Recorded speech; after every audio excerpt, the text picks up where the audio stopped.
ನಮಸ್ಕಾರ. ಮತ್ತೆ ನಿಮಗೆಲ್ಲ ಮನಿ ಮಾತು ಕಾರ್ಯಕ್ರಮಕ್ಕೆ ಸ್ವಾಗತ. ಇವತ್ತು ಬ್ರೇಕಿಂಗ್ ನ್ಯೂಸೇ ಏನು ಅನ್ನೋದನ್ನ ನೋಡೋಣ. ಇವತ್ತು ಬ್ರೇಕಿಂಗ್ ನ್ಯೂಸು ಆ್ಯಕ್ಚುಲಿ ನಾವು ಈ ಮಾರ್ಕೆಟ್ ಮುಗಿದ ಮೇಲೆ ರೆಕಾರ್ಡ್ ಮಾಡಬೇಕು ಅಂತ ಹೇಳಿದ್ರಿಂದ ನಾನು ಈ ಬ್ರೇಕಿಂಗ್ ನ್ಯೂಸ್‌ನ ಮಾರ್ಕೆಟ್ ಮುಗಿದ ಮೇಲೆ ಹೇಳ್ತಾ ಇದ್ದೀನಿ. ಮಾರ್ಕೆಟಲ್ಲಿ 75 ಪಾಯಿಂಟ್ ಹೋಗಿದೆ. ಯಾವುದರಿಂದ ಹೋಗಿದೆ ಅಂತಂದ್ರೆ ರಿಲಯನ್ಸಲ್ಲಿ ಏನೂ ದೊಡ್ಡದಾಗಿಲ್ಲ. ಸುಮ್ನೆ ಗಾಳಿನಲ್ಲಿ ಹಾಗೆ ಅನ್ನೋ ಗಾಳಿನಲ್ಲೇ ಸಿನಿಮಾ ತೋರಿಸ್ತಾ ಇದ್ದಾರೆ. ಓವರಾಲ್ ಆಗಿ ಇಂಡಿಯಾ ಎಕಾನಮಿ ಒಂದು ಹೆವಿ ಪ್ರೆಷರಲ್ಲಿ ಇದೆ ಅಂತ ಅನ್ನೋದು ನಮಗೆ ಗೊತ್ತಾಗ್ತಾ ಇದೆ. ನಿಫ್ಟಿ ಮಾತ್ರ 75 ಪಾಯಿಂಟು ಬಿದ್ದಿದ್ದು ದೊಡ್ಡದಲ್ಲ.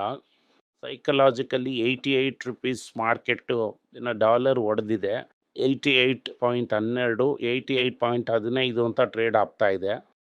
ದಟ್ ಈಸ್ ರುಪಿ 88 ಅನ್ನುವಂಥ ಸೈಕಲಾಜಿಕಲ್ ಮಾರ್ಕೆಟ್‌ನ ಹೊಡೆದು ಬಿಟ್ಟಿದೆ.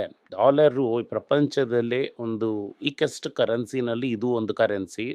ಅದು ಈ euro, British pound and Swiss Frank, Australian ಡಾಲರ್‌ಗೆ ಅಗೇನ್ಸ್ಟ್ ಆಗಿ ಬೀಳ್ತಾ ಇದೆ. ಆಗ ನೀವು ಯೂರೋನ ನೋಡಿದ್ರಿ ಅಂತಂದ್ರೆ ರೂಪಾಯಿ ಒಂದು 15% ಅಷ್ಟು ಬಿದ್ದಿದೆ. ನಾನು ತಿರ್ಗಾ ಹೇಳಿದ ಥರ ಎಕ್ಸ್‌ಪೋರ್ಟು ಕಡಿಮೆಯಾಗಿದ್ದು, ಇಂಪೋರ್ಟು ಜಾಸ್ತಿ ಆಗಿದ್ದಿದ್ರಿಂದಾನೇ ಈ ಪ್ರೆಷರು. ಇಷ್ಟು ದಿನ ನಮಗೆ ಬರ್ತಾ ಇದ್ದಂಥ ಡಾಲರು ನಮ್ಮ ಸ್ಟಾಕ್ ಮಾರ್ಕೆಟಿಂದಾನು ಸಾಲವಾಗಿ ಕೊಟ್ಟಂಥ ಡಾಲರು ಪ್ಲಸ್ ಫಾರಿನ್ ಕಂಪನೀಸು ಇಂಡಿಯಾದಲ್ಲಿ ಇನ್ವೆಸ್ಟ್ ಮಾಡ್ತಾ ಇರೋದ್ರಿಂದ ಈಗ ಟಾಟಾ ಥರ ದೊಡ್ಡ ಕಂಪನಿಗಳು, ಮಹೀಂದ್ರಾ ಥರ ದೊಡ್ಡ ಕಂಪನಿಗಳು ಇಂಡಿಯಾದಿಂದ ಹೊರಗಡೆ ಹೋಗಿ ಕಂಪನಿನ ತಗೊಳ್ಳೋದಕ್ಕೆ ಶುರು ಮಾಡಿದ್ದಾರೆ. ಆ್ಯಪ್ಕೋ ಫಾರ್ಮಾ ಕೂಡ ಹೊರಗಡೆ ತಗೊಳ್ಳೋದಕ್ಕೆ ಶುರು ಮಾಡಿದ್ದಾರೆ. ದುಡ್ಡು ಇಂಡಿಯಾನ ಬಿಟ್ಟು ಫಾಸ್ಟಾಗಿ ಹಾರಾಡ್ತಾ ಇದೆ. ಇದನ್ನು ನಾನು ನಿಮಗೆ ತುಂಬ ದಿನದಿಂದ ಹೇಳ್ತಾ ಇದ್ದೆ. ನ್ಯಾಟ್ಕೋ, ಟಾಟಾ, ಮಹೀಂದ್ರಾ ಇದು ಮೂರನ್ನು ನಾನು ಫಾಲೋ ಮಾಡುವಂಥ ಕಂಪನಿ. ಈ ಕಂಪನಿಗಳೇ ಹೊರಗಡೆ ಹೋಗಿ ತಗೊಳ್ಳೋದಕ್ಕೆ ಶುರು ಮಾಡಿದ್ದಾರೆ. ಸಿಪ್ಲಾ ಹೊರಗಡೆ ತಗೊಳ್ಳೋದಕ್ಕೆ ಶುರು ಮಾಡಿದ್ದಾರೆ. ಎಲ್ಲ ನಿಫ್ಟಿ 50 ಕಂಪನೀಸು ಐಟಿಸಿನ ಬಿಟ್ಟು ಮಿಕ್ಕಿದ್ದೆಲ್ಲ ಹೊರಗಡೆ ಹೋಗಿ ತಗೊಳ್ಳೋದಕ್ಕೆ ಶುರು ಮಾಡಿದ್ದಾರೆ. ಒಂದು ಡಾಲರ್ ಕೊರತೆ ಇದೆ ಅನ್ನೋದನ್ನ ಅವರು ಎತ್ತಿ ತೋರಿಸಿ ಈಗ ರೂಪಾಯಿ 88ನ್ನ ದಾಟಿದೆ. ನಿನ್ನೆ ಕ್ರಿಸ್ಟೋಫರ್ ವ್ಯಾಲರ್ ಅನ್ನುವಂಥವರು ನಾನು 25 ಬೇಸಿಸ್ ಪಾಯಿಂಟ್ನ ಕಟ್ ಮಾಡ್ತೀನಿ ಅಂತ ಹೇಳಿದ ತಕ್ಷಣ ಗಿಲ್ಲಿ ಥರ ಗೋಲ್ಡು ಏರಿದೆ. ಗೋಲ್ಡು ಸ್ಪಾಟಲ್ಲೇ $3,413 ಅನೌನ್ಸ್. ಒಂದು ಔನ್ಸ್ ಅನ್ನೋದು ಗ್ರಾಮ್ ಆಲ್ಮೋಸ್ಟು ಎಗರ್ತು. ಇಂಡಿಯಾದಲ್ಲಿ ಎಗರುತ್ತೆ ಅಂತ ಬೆಳಗ್ಗೆ ನೋಡಿದೆ, ಆದರೆ ಎಗರಿಲ್ಲ. ಈಗ ಎಗರಿದೆ $9,535. 9,000 ಅಂದ್ರೇನೆ ₹270 GST, MIR ಟ್ಯಾಕ್ಸ್. 9,535 ಪ್ಲಸ್ 285 ಅಂತ ಹಾಕ್ಕೊಳ್ಳಿ ಸೇಫಾಗಿ. ಆಲ್ಮೋಸ್ಟ್ 9,850 ಹತ್ರ ಬರುತ್ತೆ. 22 ಕ್ಯಾರೆಟು. 24 ಕ್ಯಾರೆಟ್ ನೋಡಿದ್ರೆ 10,300ರಿಂದ 10,500ವರೆಗೆ ಇರುತ್ತೆ CSCಗೆ. ನಾನು ಹೇಳಿದ ಥರ 8,500 ಅಂತ ಅನ್ನೋದು ಬೇಸ್. ಯಾಕಂತಂದರೆ ತಿರುಚಿನಲ್ಲಿ ನಾನು ನೋಡಿದಂಥ ಒಬ್ಬರು ನೀವು 8,500ಕ್ಕೆ ಬೇಸ್ ಹೋಗುತ್ತೆ ಅಂತ ಹೇಳಿದ್ರಿ ಅಂತ ಅಂದರು. 8,500ಕ್ಕೆ ಹೋಗುತ್ತೆ ಅಂತೆಲ್ಲ ನಾನು ಹೇಳಿಲ್ಲ. ಮಾರ್ಕೆಟ್ಟು ಕೆಳಗಡೆ ಇಳಿದ್ರೆ ಗೋಲ್ಡನ್ನ ಎಷ್ಟಕ್ಕೆ ಬಿಡ್ತಾರೆ ಚೈನಾನು ರಷ್ಯಾನು ಅಂತ ಅನ್ನೋವಾಗ 8,500 ಅಂತ ಹೇಳಿದೆ. ಆಗ ರೂಪಾಯಿ 87 ಕೂಡ ಇಲ್ಲ. ಈಗ 88 ಆಗಿದೆ. ರೂಪಾಯಿ ಡಮಾರ್ ಅಂತ ಬೀಳ್ತಾ ಇರೋದ್ರಿಂದ ಸೇಫಾಗಿ 8,500ಕ್ಕೆ ಹೋಗೋದಕ್ಕೆ ಸಾಧ್ಯತೆಗಳು ತುಂಬ ಕಡಿಮೆ. ಇದರಿಂದ ತಂಗಮೈಲು, ಇವತ್ತು ಬಿದ್ದಂಥ ಟೈಟನ್ನು, ಅದಾದಮೇಲೆ ನಮಗೆ ಕೊಟ್ಟಂಥ ಈ ಮಣಪ್ಪುರಮ್ಮು, ಮುತ್ತೂಟ್, ಸೌತ್ ಇಂಡಿಯನ್ ಬ್ಯಾಂಕ್ ಎಲ್ಲ ಎಗರುತ್ತೆ. ಜಾಲಿಯಾಗಿರಿ. ಇನ್ನೊಂದು 15% ಏರೋದಕ್ಕೆ ಸಾಧ್ಯತೆಗಳು ಪ್ರಕಾಶಮಾನವಾಗಿದೆ. ಇವತ್ತು ಏನೆಲ್ಲ ನ್ಯೂಸ್ ಅಂತ ನೀವು ನೋಡಿದ್ರಿ ಅಂತ ಅಂದರೆ ಆಟೋ ಸ್ಟಾಕ್ಸ್ಗೆ ಏಟ್ ಬಿದ್ದಿರುತ್ತೆ. 8% ಸೇಲ್ಸು ಗಿಲ್ಲಿ. ಅಂದರೆ ಈಗ ಹೋದ ಆಗಸ್ಟಲ್ಲಿ ಮಾರಿದ್ದಕ್ಕೂ ಈ ವರ್ಷ ಆಗಸ್ಟಲ್ಲಿ ಮಾರ್ತಾ ಇರೋದಕ್ಕೂ 8% ಕಡಿಮೆ. 3 ಗಾಡಿಯಷ್ಟು ಹೋದ ವರ್ಷ ಮಾರಿದ್ರೆ ಈ ಸಲ ಬರೀ 92 ಗಾಡಿ ಮಾತ್ರ ಮಾರಿದೆ. ಮೀಡಿಯಾ ಏನು ಹೇಳ್ತಾ ಇದೆ ಅಂತಂದರೆ ಫಸ್ಟ್ವರೆಗೂ ರೇಟ್ ಕಡಿಮೆ ಆಗುತ್ತೆ ಅನ್ನುವಂಥ ಆಸೆಯಲ್ಲಿ ಜನಗಳು ಗಾಡಿನ ತಗೊಳ್ದಂಗೆ ಇದ್ದಾರೆ ಅಂತ ಹೇಳ್ತಾ ಇದ್ದಾರೆ. ಆಗ ಸೆಪ್ಟೆಂಬರ್ ತಿಂಗಳಲ್ಲೂ ಅಕ್ಟೋಬರ್ ತಿಂಗಳಲ್ಲೂ ಸೇಲ್ಸು 20% ಏರುತ್ತಾ ಅನ್ನುವಂಥ ಪ್ರಶ್ನೆ ನನ್ನ ಹತ್ರ ಇವೆ. ಆಸಿ ಭಾರ್ಗವ ಏನು ಹೇಳ್ತಿದ್ದಾರೆ ಅಂತ ಅಂದರೆ ನಮ್ಮ ಅಮೇರಿಕಾನ ಎದುರಿಸಿ ನಿಲ್ಲಬೇಕು, ಗನ್ನಾಗಿ ನಿಲ್ಲಬೇಕು ಅಂತ. ಸರ್ ನೀವು ಹೇಳ್ತೀರಾ ಸರ್, ಮಾರುತಿ ಚೇರ್ಮನ್ ಸರ್, ನೀವು ಬಂದು ಈ ಅಮೇರಿಕಾದಲ್ಲಿ ನೀವು ಈ ವೆಸ್ಟ್ ಏಷ್ಯಾಗೂ ಬೇರೆ ಊರಿಗೂ ಕಾರ್ ಕಳಿಸ್ತೀರಾ. ನಿಮ್ಮ ಪಾರ್ಟ್ನರು ಟೊಯೋಟಾ, ಅವರಿಗೆ ಬ್ಯಾಡ್ಜ್ ಕಾರ್ ಮಾಡಿ ಕೊಡ್ತೀರಾ. ನಿಮ್ಮ ಬಿಸ್ನೆಸ್ಸು ಫುಲ್ಲಾಗಿದೆ. ಸುಜುಕಿ ಇಲ್ಲಿಂದ ಏಷ್ಯಾಗೂ, ಮಿಡಲ್ ಈಸ್ಟ್‌ಗೂ ಆ ಗಾಡಿನ ಕಳಿಸ್ತಾ ಇದ್ದಾರೆ. ನಿಮಗೆ ಅಮೆರಿಕಾದಲ್ಲಿ ಡೈರೆಕ್ಟ್ ಎಕ್ಸ್‌ಪೋರ್ಟ್ಸ್ ಅನ್ನೋದು ಇಲ್ಲ. ನಿಮಗೇನು ಏಟಿಲ್ಲ. ನೀವೇನು ಬೇಕಾದರೂ ಮಾತಾಡ್ತೀರಾ. ಚಿಕ್ಕ ಚಿಕ್ಕ ವ್ಯಾಪಾರ ಮಾಡೋರ ಬಗ್ಗೆ ಡೆಫಿನೆಟ್ ಆಗಿ ಯೋಚನೆ ಮಾಡಬೇಕು. ಎನಿವೇ ಅದರಿಂದ ಮಾರುತಿನ ಕನ್ಸಿಡರ್ ಮಾಡೋದಕ್ಕೆ ಬದಲಾಗಿ ಅದರ ಪ್ಯಾರೆಂಟ್ ಆಗಿ ಇರುವಂಥ ಟೊಯೋಟಾನ ಚೀಪಾಗಿ ಜಪಾನಲ್ಲೂ ಅಮೆರಿಕಾದಲ್ಲೂ ಕನ್ಸಿಡರ್ ಮಾಡುವಂಥದ್ದು ಒಳ್ಳೆಯದು. ಐ.ಸಿ.ಐ.ಸಿ.ಐ ಏನು ಹೇಳ್ತಾರೆ ಅಂತಂದರೆ, ನಾವು ₹50,000 ಮಿನಿಮಮ್ ಬ್ಯಾಲೆನ್ಸ್ ಇಟ್ಟಿದ್ದಕ್ಕೆ ಒಂದು ಕತೆ ಇದೆ. ಅದು ಜನಗಳು ಹೇಳಿದ್ರಿಂದ ನಾವು ಅದನ್ನು ಕಡಿಮೆ ಮಾಡಿಬಿಟ್ವಿ 50%. 15ರಿಂದ ₹25,000 ಇಟ್ಟರೂ ಕೂಡ ನೀವು ಅಕೌಂಟ್ ಇಟ್ಕೋಬೋದು ಅಂತ ಹೇಳಿದ್ದಾರೆ. ಅವರ ಕಾರಣ ಏನು ಅಂತ ಕೇಳಿದ್ರೆ, ಈ ಜನಗಳು ಈ ಜೆನ್ಸಿ ಅಂತ ಅನ್ನೋರು ಬ್ಯಾಂಕಿಂಗ್ನ ಯೂಸ್ ಮಾಡಲ್ಲ ಅಂತಿದ್ದಾರೆ. ಫಿನ್‌ಟ್ಯಾಕ್ ಆ್ಯಪ್ಸನ್ನೇ ಯೂಸ್ ಮಾಡ್ತಾ ಇದ್ದಾರೆ. ಅದರಿಂದ ಇಲ್ಲಿ ಅಕೌಂಟ್ ಇಟ್ಟು ನಮಗೆ ಲಾಭ ಅನ್ನೋದು ಇಲ್ಲ. ಎಲ್ಲವನ್ನೂ ಅವರು ಡಿಜಿಟಲ್ ಆಗೇ ಮಾಡ್ತಾ ಇದ್ದಾರೆ. ಅದರಿಂದ ಆ ಡೆಪಾಸಿಟ್‌ನೇನು ಇರಲ್ಲ ಅಂತಿದ್ದಾರೆ. ಅವ್ರನ್ನ ಸರ್ವಿಸ್ ಮಾಡೋದ್ರಿಂದ ನಮಗೇನು ಲಾಭ ಬಂದಿಲ್ಲ. More than 80% of the deposits 40 ವಯಸ್ಸಿಗಿಂತ ಮೇಲ್ಪಟ್ಟವರೇನೇ ಇಟ್ಟಿದ್ದಾರೆ. ಮಿಕ್ಕಿರುವಂಥ ಜನರಲ್ಲಿ ದುಡ್ಡು ಹಣ ಅನ್ನೋದು ಇಲ್ಲ.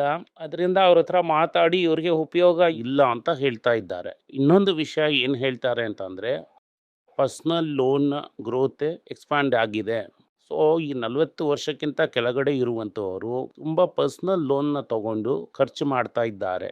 ಸೊ ಬ್ಯಾಂಕಿಂಗ್ ಆ್ಯಸ್ ಅ ಪ್ರಾಡಕ್ಟೇ ಶಿಫ್ಟ್ ಆಗಿದೆ. ಟೆಕ್ನಿಕಲ್ ಅಡಾಪ್ಷನ್ ಬಂದಿದ್ದೆಲ್ಲ ಈಗ ಶಿಫ್ಟ್ ಆಗಿದೆ. ಅದರಿಂದ ಮುಂಚೆ ನೀವು ಬ್ಯಾಂಕಿಗೆ ಹೋಗಿ ದುಡ್ಡು ಹಾಕಿ ದುಡ್ಡು ತೆಗಿಬೇಕು ಅಂತ ಯಾವ ಒಂದು ಅವಶ್ಯಕತೆಯೂ ಇಲ್ಲ ಅನ್ನೋದನ್ನ ಹೇಳಿ ಬ್ಯಾಂಕಿಂಗ್ ಶಿಫ್ಟ್ ಆಗಿದೆ. ಅದರಿಂದಾನೇ ಈ ಮ್ಯಾಟರ್ ಅಂತ ಹೇಳ್ತಾ ಇದ್ದಾರೆ. ಇನ್ನೊಂದು ವಿಷಯ, ಎಲ್ಲ ಪ್ರೈವೇಟ್ ಸೆಕ್ಟರ್ ಬ್ಯಾಂಕು ಸೇರಿ ಏನು ಹೇಳ್ತಿದ್ದಾರೆ ಅಂತ ಅಂದರೆ, ಡೆಪಾಸಿಟೇ ಕಡಿಮೆ ಆಗೋಗಿದೆ. ಜನಗಳು ಬಂದು ಈ ಡೆಪಾಸಿಟಲ್ಲಿ ದುಡ್ಡು ಹಾಕಲ್ಲ ಅಂತಿದ್ದಾರೆ. ಬೇರೆ ಅದರ್ ಪ್ರಾಡಕ್ಟ್ಸಲ್ಲಿ ದುಡ್ಡನ್ನ ಇನ್ವೆಸ್ಟ್ ಮಾಡ್ತಾರೆ ಅನ್ನೋದನ್ನು ಬಿಟ್ಟರೆ ಡೈರೆಕ್ಟಾಗಿ ಬಂದು ಡೆಪಾಸಿಟ್ ಅಂತ ಬ್ಯಾಂಕಲ್ಲಿ ದುಡ್ಡು ಇಡಲ್ಲ ಅಂತಿದ್ದಾರೆ. ಇದು ಒಂದು ತೆರಿಗೆಯ ಟ್ರೆಂಡು ಅಂತ ಹೇಳಿದ್ದಾರೆ. ಈಗ ಏನಪ್ಪ ಅಂತಂದರೆ, ಚೈನಾದವನು ರ್ಯಾರ್ ಅರ್ತ್ ಮೆಟಲ್ಸ್ ಕೊಡ್ತೀನಿ ಅಂತ ಹೇಳಿದರೂ ಕೂಡ ಇವತ್ತೇ ಕೊಡ್ತೀನಿ, ಈಗಲೇ ಕೊಡ್ತೀನಿ ಅಂತ ಹೇಳಿಲ್ಲ. ಅದರಿಂದ ಈ festival season sales, EV sales ordinary vehicle effect ಆಗಬಹುದು ಅಂತ TVS ಮೋಟಾರ್ಸ್ ಹೇಳಿದ್ದಾರೆ. ಅವರು ಆರ್ಬಿಟರ್ ಅಂತ ಒಂದು ಹೊಸ ಗಾಡಿನ ಇಳಿಸಿದ್ದಾರೆ ಮಾರ್ಕೆಟಲ್ಲಿ. ಬಟ್ ಬಜಾಜ್ ಏನು ಹೇಳ್ತಿದ್ದಾನೆ ಅಂತ ಅಂದರೆ, ಸೇಲ್ಸ್ ಇಂಪ್ಯಾಕ್ಟ್ ಆದರೂ ಕೂಡ ನಾವು ಇ.ವಿ ಪ್ರೊಡಕ್ಷನ್ನ ರೀಸ್ಟಾರ್ಟ್ ಮಾಡಿದ್ದೀವಿ ಅಂತ ಹೇಳ್ತಾ ಇದ್ದಾರೆ. ಒಬ್ಬ ದೊಡ್ಡ ಅಮೇರಿಕನ್ ಬ್ರೋಕರೇಜ್ ಏನು ಹೇಳ್ತಾರೆ ಅಂತ ಅಂದರೆ, ಈ ಡ್ಯೂಟಿ ಕಟ್ಟಿ ಅಂತ ಹೇಳುವಂಥದ್ದು ಈ ಬಜಾಜ್ಗೂ ಹೀರೋ ಮೋಟಾರ್ ಕಾರ್ಪ್ಗೂ ಒಂದು ಕಷ್ಟಪಡುವಂಥ ನ್ಯೂಸು. ಆದರೆ ಟಾಟಾ ಮೋಟಾರ್ಸ್ಗೂ ಹ್ಯುಂಡೈಗೂ ಬ್ಯಾಡ್ ನ್ಯೂಸು. ಯಾಕೆ ಅಂತಂದರೆ, ಇವರು ಸ್ಟ್ರಕ್ಚರಲ್ ಸ್ಲೋ ಡೌನು. ಈ ಕಂಪನಿ ಎಲ್ಲ ಬೇರೆ ಊರುಗಳಲ್ಲಿ ಜಾಯಿಂಟ್ ವೆಂಚರ್ಸ್ ಹಾಕಿದ್ದು, ಹಾಗೆ ಟೆಕ್ನಾಲಜಿ ಇಂಪ್ಯಾಕ್ಟ್ ಎಲ್ಲ ಗೊತ್ತಾಗಬೇಕು ಅಂತ ಹೇಳ್ತಾ ಇದ್ದಾರೆ. ಬೇಸಿಕ್ಲಿ ಏನು ಹೇಳಿದ್ದಾರೆ ಅಂತಂದರೆ, ಇವಾಗವನ್ನ ತಗೊಂಡಂಥ ರಿಸಲ್ಟ್ ಈಗಲೇ ಗೊತ್ತಾಗೋದಿಲ್ಲ, ಅದು ಸ್ವಲ್ಪ ದಿನ ಆದಮೇಲೆ ಗೊತ್ತಾಗುತ್ತೆ. ಈ ಸದ್ಯಕ್ಕೆ ಸೇಲ್ಸ್ ಕಡಿಮೆ ಆಗುತ್ತೆ. ಹಾಗೆ ಈ ಬ್ಯೂಟಿ ನೋಡಿದ್ರಿ ಅಂತಂದರೆ, ಡ್ಯೂಟಿ ರೇಟ್ ಕಟ್ಟು ಬಂತು ಅಂತಂದರೆ ಇವಿಗೆ ತುಂಬ ಕಷ್ಟಕರವಾಗಿರುತ್ತೆ. ICICI ಬ್ಯಾಂಕು ಇಂಟರ್ನಲ್ ಕನ್ಸೆಷನ್ಸನ್ನು ಇವ್ರೂ ಒಂದೇ ಪ್ರೈಸಲ್ಲಿ ಈ ಪ್ರೈಸ್ ಕಡಿಮೆ ಆಗುತ್ತೆ. ಅದರಿಂದ ನಲ್ಲಿ ಸ್ವಲ್ಪ ಪ್ರೆಷರ್ ಇರ್ಬೋದು ಅಂತ ಹೇಳ್ತಾ ಇದ್ದಾರೆ. ಅದಾನಿ ಬಿಲ್ಮರ್ ಅನ್ನೋಂಥ ಕಂಪನಿಯಿಂದ ಬಿಲ್ಮರ್ ಬೇರೆಯಾಗಿ ಬೇರ್ಪಡೆ ಆಗ್ತಾ ಇದ್ದಾರೆ. ಅವರು 20%ನ ಡೈರೆಕ್ಟಾಗಿ ಅದಾನಿಯಿಂದ ತಗೋಬೇಕು. ಅದರಿಂದ ಅದನ್ನು CCI ಹತ್ರ ಅಪ್ರೂವಲ್ ಕೇಳಿದ್ದಾರೆ. ಕಾಂಪಿಟೇಷನ್ ಫ್ಯಾಷನ್ ಆಫ್ ಇಂಡಿಯಾ ಹತ್ರ ಅಪ್ರೂವಲ್ ಕೇಳಿದ್ದಾರೆ. ಆದಷ್ಟು ಬೇಗ ಆ ಅಪ್ರೂವಲ್ ಸಿಕ್ಬಿಡತ್ತೆ ಅಂತ ಹೇಳ್ತಾ ಇದ್ದಾರೆ. ಅಂತಂದರೆ ಈಗ ಅದಾನಿ ವಿಲ್ಮರು ಕಂಪ್ಲೀಟಾಗಿ ವಿಲ್ಮರ್ ಕಂಪನಿಯಾಗಿ ಬದಲಾಗ್ಬಿಡತ್ತೆ ಅಂತ ಅವರು ಎದುರು ನೋಡ್ತಾ ಇದ್ದಾರೆ. ಅದರಿಂದ ಆದಷ್ಟು ಬೇಗ ಈ ಅದಾನಿಯ ಸ್ಟಾಕ್ಸು ಬದಲಾಯಿಸಿಬಿಡತ್ತೆ. ಅವರು ಒಂದು ಮಂಗಾತ ಆಡುವಂಥ ಕಂಪನಿಗಳಲ್ಲಿ ಎಂಕರೇಜ್ ಮಾಡುವಂಥ ಒಂದು ಕಂಪನಿ.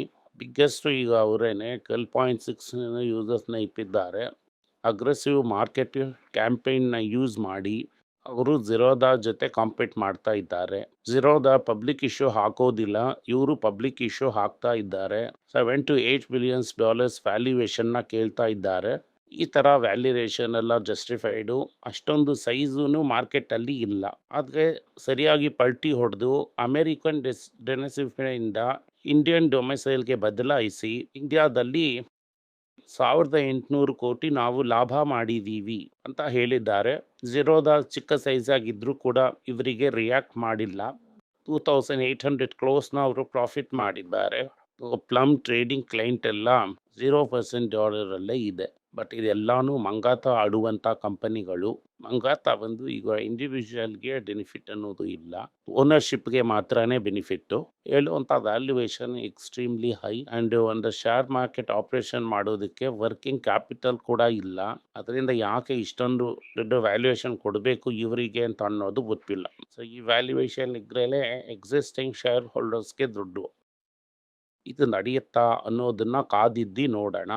ಅಮೇರಿಕಾದಲ್ಲಿ ನ್ಯೂಸ್ ಏನು ಅಂತಂದರೆ, ನವೋಲ್ಮಿ ಅಂತ ಒಬ್ಬರು ಅವರು ಇಂಡಿಯಾನೇ ಈ ಯುಕ್ರೇನ್ ರಷ್ಯಾ ಯುದ್ಧಕ್ಕೆ ಕಾರಣ ಅಂತ ಅವರು ಈ ಟ್ರಂಪ್ಗೆ ಜಾಲರಾಗಿರ್ತಾರೆ ಅಂತ ಅನಿಸುತ್ತೆ. ಅದೇನೇ ಈ ಕುಕ್ಕು ಮಾಮಿನೂ ಟ್ರಂಪ್ಗೂ ಒಂದೇ ಕುಸ್ತಿ. ಅದೇನೋ ಒಂದು ಕ್ಲೆರಿಕಲ್ ಎರರ್, ನಾನು ಬೇಕು ಅಂತ ಏನು ಹೇಳಿಲ್ಲ ಅಂತ ಆ ಕುಕ್ ಮಾಮಿ ಮಿಸೈಲ್ನ ತಿರ್ಗಾ ಟ್ರಂಪ್ ಮೇಲೆ ಹಾಕಿದ್ದಾರೆ. ಇದು ಕೊನೆ ಕೋರ್ಟ್ವರೆಗೂ ಹೋಗುತ್ತೆ. ಆಗ್ಲೇ ತೀರ್ಪು ಬಂದು ಯಾರು ಏನು ಅಂತ ಅನ್ನೋದು ಗೊತ್ತಾಗುತ್ತೆ. ಅಮೆರಿಕನ್ ಎಕಾನಮಿ ಸ್ಟ್ರಾಂಗ್ ಆಗಿದೆ, 3.3% ಗ್ರೋತು. ಸೊ ಆ 0.3% ಅಂತ ಅನ್ನೋದು ಒಂದು ಅಬರೇಷನ್. ಆದರೆ ನಿಧಾನವಾಗಿ ಗ್ರೋತ್ ಕಡಿಮೆ ಆಗುತ್ತೆ. ಈಗ ಅದು 3.3% ಗ್ರೋತು. ಟಿ ವಿಯನ್ನೆಲ್ಲ ಏನು ಮಾತಾಡ್ತಾ ಇದ್ದಾರೆ ಅಂತಂದರೆ, India should stand up to America ಅಂತ. ನನಗೇನು ಅರ್ಥ ಆಗಿಲ್ಲ ಅಂತಂದರೆ, ಟಿ ವಿನಲ್ಲಿ ನಿಂತು ಮಾತಾಡೋನಿಗೇನು ಆಗೋದಿಲ್ಲ. ಈ ಪ್ರೆಷರ್ ಎಲ್ಲಾನು ಸ್ಮಾಲ್ ಆ್ಯಂಡ್ ಮೀಡಿಯಮ್ ಸೆಕ್ಟರಲ್ಲೇ ಏಟು ಬೀಳುತ್ತೆ. ಟೆಕ್ಸ್ಟೈಲ್ ಬಿಲ್ಸು ಇದು ಅದು ಅಂತ ಇದಕ್ಕೆಲ್ಲ ಏಟು ಬೀಳುತ್ತೆ. ಅದರಿಂದ ಇದು ಒಂದೆರಡು ಕಂಪನಿ ಗೇನ್ಗೋಸ್ಕರ ಇಂಡಿಯಾ ಮಾಡ್ತಾ ಇರುವಂಥ ಮುಟ್ಟಾಳ್ತನ. ಅಮೇರಿಕಾನ ಅಗ್ರಿಕಲ್ಚರಲ್ ಇಂಪೋರ್ಟ್ಸಲ್ಲಿ ಕೇಳ್ತಾ ಇದ್ದಾರೆ, ಫಾರ್ಮರ್ನ ಕಾಪಾಡ್ತಾ ಇದ್ದೀವಿ ಅಂತ ಹೇಳೋದೆಲ್ಲ ಕತೆ. ಇದುವರೆಗೂ ಅಮೇರಿಕಾ ಓಪನ್ ಆಗಿ ಕೇಳಿದ್ದನ್ನು ಅಮೇರಿಕಾನು ಹೇಳಿಲ್ಲ, ಇಂಡಿಯನ್ ಗೌರ್ಮೆಂಟು ಹೇಳಿಲ್ಲ. ಅದರಿಂದ ಈ ಮೀಡಿಯಾದಲ್ಲಿ ನೀವು ಓದೋದನ್ನು ನಂಬೇಡಿ. ಯಾಕೆಂತಂದರೆ ನಾನು ಮನೆ ಕೇಳಿದೆ, ಹಾಲು ಕೇಳಿದೆ, ಇದೆಲ್ಲ ಸುಮ್ಮನೆ, ಈ ಪ್ರಶ್ನೆಗಳು ಸುಮ್ಮನೆ ಫ್ಲೋಟ್ ಆಗ್ತಾ ಇದೆ. ಅವನೇನು ಹೇಳ್ತಾನೆ ಅಂತಂದರೆ, ಮೊದಲು ನೀನು ರಷ್ಯನ್ ಆಯಿಲ್ನ ನಿಲ್ಲಿಸು, ರಷ್ಯನ್ ಆಯಿಲ್ನ ನಿಲ್ಲಿಸ್ತೆ ಅಂತಂದರೆ 25% ಕಡಿಮೆ ಮಾಡ್ತೀನಿ ಅಂತ ಹೇಳಿದ್ದಾನೆ. ಅಂದರೆ ಇದು 25% ಅಂತಂದರೆ ತಿರುಪೂರಲ್ಲೂ ಕರೂರಲ್ಲೂ ವೆಸ್ಟರ್ನ್ ತಮಿಳ್ನಾಡಲ್ಲೂ ಈ ಲೆದರ್ ಮಾಡೋವಂಥವನು, ಚಿಕ್ಕ ಚಿಕ್ಕ ಬಿಸ್ನೆಸ್ ಮಾಡೋವಂಥವನು ಕೊಯಮತ್ತೂರಲ್ಲಿ, ಸೊ ಇವ್ರಿಗೆಲ್ರಿಗೂ ಒಂದು ದೊಡ್ಡ ರಿಲೀಫ್ ಸಿಗತ್ತೆ. ಅದನ್ನು ಬಿಟ್ಬಿಟ್ಟು ನೀವು ಈ ಅಗ್ರಿಕಲ್ಚರು ಫಾರ್ಮರು ಅಂತ ಕತೆ ಹೇಳೋದನ್ನು ನಿಲ್ಲಿಸ್ಬೇಕು. ನೀವು ಸ್ಕಾಟ್ ಬೆಸೆಂಟು ಏನು ಹೇಳ್ತಾರೆ ಅಂತ ಅಂದರೆ, ಇವತ್ತೇ ನೀವು ರಷ್ಯನ್ ಆಯಿಲ್ನ ನಿಲ್ಲಿಸಿದ್ರಿ ಅಂತ ಅಂದರೆ ನಾವು 25%ನ ತೆಗೆದುಬಿಡ್ತೀವಿ ಅಂತ ಹೇಳ್ತಿದ್ದಾರೆ. ಸೊ ನಾವು 25% ಸ್ಟಾರ್ಟಿಂಗ್ ಪಾಯಿಂಟಲ್ಲಿ ಇರೋಣ. ಜಪಾನ್ಗೆ 15, ನಮಗೆ 25. ಯುರೋಪ್, ಸೊ ಯಾರೇ ಇದ್ರೂ 15 ಹಾಕಿದ್ದಾರೆ, ನಮಗೆ 10% ಎಕ್ಸ್ಟ್ರಾ ಸಿಗುತ್ತೆ. ಅದಾದ್ಮೇಲೆ ಈ ಮಾತುಕತೆಯಲ್ಲಿ ಅದನ್ನು ನಡೆಸೋದ್ರಲ್ಲಿ ಮೀನಿಂಗ್ ಇದೆ. ಎರಡೇ ಎರಡು ಪ್ರೈವೇಟ್ ಕಂಪನಿಗಳಿಗೋಸ್ಕರ ನಾವು ರಷ್ಯನ್ ಆಯಿಲ್ನ ಇಂಪೋರ್ಟ್ ಮಾಡಿ ಅದನ್ನು ಅವರು ಯುರೋಪ್ಗೆ ಕಳಿಸಿ ಅವರು ಈ ಥರ ದುಡ್ಡನ್ನ ಸಂಪಾದಿಸೋದಕ್ಕೋಸ್ಕರ ನಾವು ಈ ಥರ ಟ್ಯಾಕ್ಸ್ ಕಟ್ಟೋದು. ಈಗ ಟೆಕ್ಸ್ಟೈಲು, ಲೆದರು, ಇಂಜಿನಿಯರಿಂಗ್ ಗೂಡ್ಸು ಇವೆಲ್ಲ ಎಫೆಕ್ಟ್ ಆಗಬೇಕಾ ಅಂತ ಅನ್ನೋದು ನನಗೆ ಅರ್ಥ ಆಗ್ತಾ ಇಲ್ಲ. ಅದರಿಂದ ಭಯಂಕರ ಕನ್ಫ್ಯೂಷನಲ್ಲಿ ಇದು ಹೋಗ್ತಾ ಇದೆ. ಇದು ತುಂಬ ಕ್ಲಿಯರ್ ಇಲ್ಲ. ನಾವು ಇದನ್ನು ಹಾಲಲ್ಲಿ ಕೇಳಿದ್ವಿ, ನಾವು ಅಗ್ರಿಕಲ್ಚರಲ್ಲಿ ಕೇಳಿದ್ವಿ ಅಂತ ಅಮೇರಿಕಾನೂ ಹೇಳಿಲ್ಲ. ಇಲ್ಲ ಅವರು ಕೇಳಿದ್ರು ಅಂತಂತ ಪಿಯೂಷ್ ಗೋಯಲು ಹೇಳಿಲ್ಲ. ಅದನ್ನಾದರೂ ಹೇಳಬೇಕು. But one thing very sure, nearly $9 billion April 1ರಿಂದ ಪ್ಲೇನ್ಸು ಇಂಪೋರ್ಟ್ ಮಾಡಿದೆ. ಒಂದು ಬ್ಯಾರನ್ಗೆ $2-3 ಲಾಭ. ಸಿಂಗಪೂರ್ GRM ಅಲ್ಲಿ ಕ್ಲಿಯರ್ ಆಗಿ ರಿಲಯನ್ಸ್ ಆಸ್ತಿಯಾಗಿರೋದೇನೆ ಈ ರಷ್ಯನ್ ಆಯಿಲಿಂದಾನೆ. ರಿಲಯನ್ಸು ಪ್ರಾಸೆಸ್ ಆಫ್ ದುಡ್ಡು ಮಾಡೋದಕ್ಕೋಸ್ಕರ ಇಂಡಿಯಾ ಫುಲ್ಲಾಗಿ ಟ್ಯಾಕ್ಸ್ ಇರಬೇಕಾ ಅನ್ನೋದನ್ನ ನೀವು ನೋಡಿ. ನಿಮ್ಮ ಮ್ಯೂಚುವಲ್ ಫಂಡ್ 2 ದಿನದಿಂದ ಏಟಕ್ಕಿಂತ ಇರೋದು ಇದರಿಂದಾನೆ, ಇನ್ಮೇಲೆ ಏಟ್ ತಿನ್ನೋದು ಕೂಡ ಇದರಿಂದಾನೆ. ಏನು ಹೇಳ್ತಿದ್ದಾರೆ, ಏನೋ ಟೆಕ್ನಿಕಲ್ ನಂಬೋ ಜಂಬೋ ಎಲ್ಲ ಹೇಳಿ ಏನು ಹೇಳ್ತಿದ್ದಾರೆ ಅಂದರೆ 24,200ವರೆಗೂ ಇಂಡೆಕ್ಸ್ ಬೆಳೆಯುತ್ತೆ ಅಂತ ಹೇಳ್ತಿದ್ದಾರೆ. RBI ಡಾಲರ್ನ ಮಾಡ್ತಾ ಇರೋದ್ರಿಂದ ಇದು ಈ ಲೆವೆಲಲ್ಲಿದೆ. ಇದು ಇನ್ನೂ ಮೋಸವಾಗಿ ಹೋಗುತ್ತೆ. ಇದರಿಂದ ಏನಾಗುತ್ತೆ ಅಂತ ಅಂದರೆ, ನಮ್ಮ ಇಂಪೋರ್ಟ್ಸು ಬೆಲೆ ಜಾಸ್ತಿ ಆಗುತ್ತೆ. ಇಂಡಿಯಾದಲ್ಲಿ ಬೆಲೆ ಏರಿಕೆಗಳು ಆಗುತ್ತೆ ಅನ್ನೋದ್ರಲ್ಲಿ ಬೇರೆ ಮತ್ತೊಂದು ಮಾತೇ ಇರೋದಿಲ್ಲ. ಈ ಜೈನ್ ಸ್ಟ್ರೀಟ್ ಕತೆ ನಿಮ್ಗೆಲ್ಲ ಗೊತ್ತು. ಮಂಗಾತ ಆಡಿ ದುಡ್ಡನ್ನ ಹೊರದೇಶಕ್ಕೆ ಟ್ರಾನ್ಸ್ಫರ್ ಮಾಡಿಬಿಟ್ರು. ಹೇಳ್ದಂಥ ಫೈನ್ನ ಡೆಪಾಸಿಟ್ ಮಾಡಿಬಿಟ್ರು. ತಿರ್ಗಾ ಮಂಗಾತ ಆಡೋದಕ್ಕೆ ಬಂದ್ಬಿಟ್ಟಿದ್ದಾರೆ. ಸರಿಪ್ಪ, ನೀವು ನೋಡಿ ಎಲ್ಲ ಕಟ್ಬಿಟ್ರಿ, ಮಂಗಾತ ಎಲ್ಲ ಆಡ್ಬಿಟ್ರಿ. ಸಡನ್ನಾಗಿ ಇದನ್ನ ಮುಗಿಸ್ಬಿಡೋಣ. ನೀವು ಸೆಬಿಯ ಮುಂದೆ ಹಾಜರಾಗ್ಬಿಡಿ ಅಂತ ಒಂದು ಡೇಟ್ನ ಕೊಟ್ಟಿದ್ದಾರೆ. ನಮ್ಮ ಎಕ್ಸಿಕ್ಯೂಟಿವ್ಸು ಈ ಸೆಬಿಯ ಮುಂದೆ ಹಾಜರಾಗ್ತಾರೆ. ಡೆಫಿನೆಟ್ ಆಗಿ ನಾವು ಈ ಪ್ರಾಬ್ಲಮ್ನ ಫೇಸ್ ಮಾಡ್ತೀವಿ ಅಂತ ಜೈನ್ ಸ್ಟ್ರೀಟು ಹೇಳಿದ್ದಾರೆ. ತಿರ್ಗಾ ಮಂಗಾತದಲ್ಲಿ ಕೂತ್ಕೊಂಡಿದ್ದಾರೆ. ದುಡ್ಡು ಹೋಗ್ತಾ ಇರೋದು ಹೋಗ್ತಾನೇ ಇದೆ. ಧನ್ಯವಾದಗಳು. ಈ ವಿಡಿಯೋ ನಿಮಗೆ ಇಷ್ಟ ಆಗಿದ್ರೆ ವಿಡಿಯೋನ ಲೈಕ್ ಮಾಡಿ, ನಮ್ಮ ಚಾನಲ್ನ ಸಬ್ಸ್ಕ್ರೈಬ್ ಮಾಡಿ, ಬೆಲ್ ನೋಟಿಫಿಕೇಶನ್ ತಟ್ಟಿ. ಈ ವಿಡಿಯೋನ ಸಾಧ್ಯ ಆದರೆ ನಿಮ್ಮ ಸಂಬಂಧಿಕರಿಗೂ ಸ್ನೇಹಿತರಿಗೂ ಕಳಿಸಿ, ಅವ್ರಿಗೂ ನೋಡೋದಕ್ಕೆ ಹೇಳಿ. ಧನ್ಯವಾದಗಳು.